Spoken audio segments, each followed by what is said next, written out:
The pianist 2002 सच्ची कहानी हिंदी।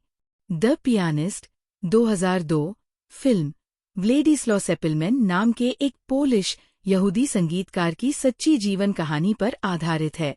ये फिल्म नाज़ी शासन के दौरान हुए होलोकॉस्ट की भयावहता के बीच एक पियानो कलाकार के जीवित रहने की संघर्षपूर्ण यात्रा को दिखाती है।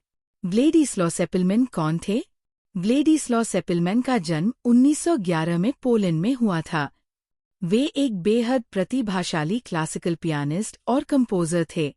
द्वितीय विश्व युद्ध से पहले वे वॉर्सो पोलिश रेडियो में रेडियो पियानो वादक के रूप में काम करते थे।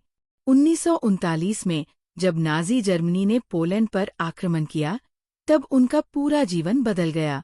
नाज़ी शासन के तहत जीवन सभी यहूदियों को जबरन वॉर्सो गेटो में कैद कर दिया गया। भयानक भूख, गरीबी और डर से भरी जिंदगी। इतनी कठिन परिस्थितियों के बावजूद सेपिलमैन जीवित रहने के लिए कैफे में पियानो बजाते रहे।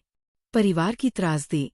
1942 में सेपिलमैन के माता-पिता, भाई और बहनों को ट्रेब्लिन मृत्यु शिविर भेज दिया गया।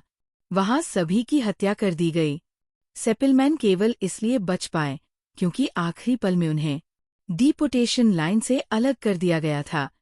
छिपकर जीवित रहने के वर्ष।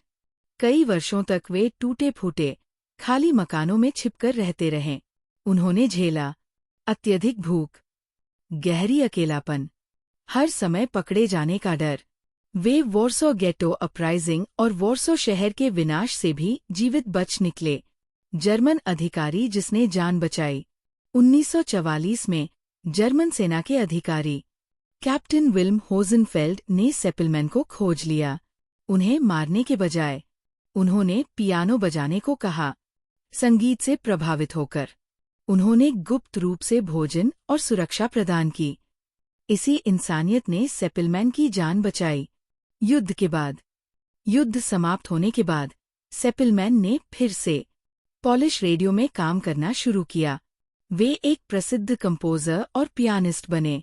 1946 में उन्होंने अपनी आत्मकथा द पियानिस्ट लिखी। ये किताब पहले प्रतिबंधित कर दी गई थी, लेकिन बाद में दुनिया भर में दोबारा प्रकाशित हुई। फिल्म के बारे में।